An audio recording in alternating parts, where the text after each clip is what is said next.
শনিবার দিন আমাদের একটা ইনসিডেন্ট ঘটেছে। একজন ডক্টর রেণুকা খাতুন আমাদের এক অন ডিউটি নার্সিং স্টাফকে একটা মিসবিহেভ করেছিল।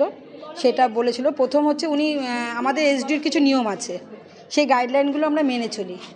সেই গাইডলাইনগুলো মেনে চলি দেখেই আমাদের পেশেন্টগুলো ভালো করে কিওর হয়ে বাড়িতে যান। তো সেই গাইডলাইন অনুযায়ী অন ডিউটি স্টাফ বলেছিলেন, ম্যাম আপনি বাইরে স্লিপারটা খুলে আসুন।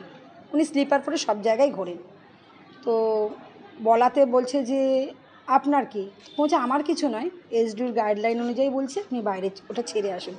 তখন উনি বললেন যে তোমার বাবা মার কি? তখন বললো আপনি আমাকে বাবা মা তুলেন কেন? এই অহেতুক একটা ছোট বড় কথা হতে হতে আমাদের ম্যাডাম ডক্টর রেণুকা খাতুন ওনাকে মেরে দেন। মেরে দেওয়ার পরে ইতিমধ্যে আমাদের এনএস ম্যাডাম তখন এসে পৌঁছাননি।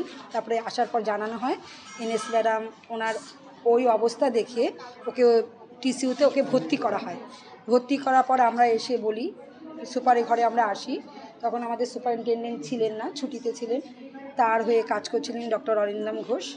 উনি আমাদের প্রতিশ্রুতি দিলেন যে উনি দুদিন ছুটিতে থাকবে, আর এই মুহূর্তে আপনারা একটু পেন ডাউন করবেন না। আমরা চেয়েছিলাম পেন ডাউন করতে, আর এই একটা প্রতিহার করতে যে কেন এই কাজটা করলেন। তখন উনি বললেন যে একটু ধৈর্য ধরুন, স্যার তো নেই, উনি আসুক তারপরে করুন। তারপরে উনি ব্যাপারটা ঠিকই চলছিল, ভালোই চলছিল। কিন্তু ইতিমধ্যে রেণুকাদি যেভাবে উঠতে বসতে, ওনাকে কিন্তু বলা হয়েছিল উনি ঢুকবেন না ভেতরে এসডিওর মধ্যে, উনি ঢুকছেন যাকে তাকে হয়তো কথা বলছে। এতে কিন্তু আমরা প্রচণ্ডই ক্ষিপ্ত হচ্ছি, কিন্তু ক্ষিপ্তটা প্রকাশ করতে পারছি না, যেহেতু আমাদের একদিন সুপার ছিলেন ডক্টর ঘোষ বলেছেন দুদিন ধৈর্য ধরুন, সুপার আসুক। তো আজকে স্যার এসছেন আমাদের স্যারের কাছে স্যার আমাদেরকে টাইম দিয়েছিল দুটোই, কিন্তু এত তো ধৈর্য ধরা যায় না।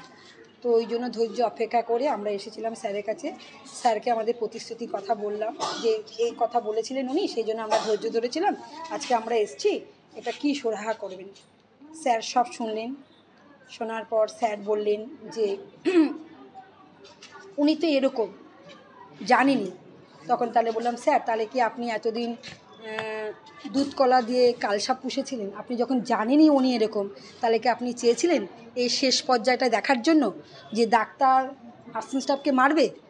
তার জন্য কি ওনাকে রেখেছিলেন? আপনি যখন জানতেনই তাহলে কোনো নেননি কেন? এরকম বিগত দিনে বহুত ঘটনা ঘটেছেন।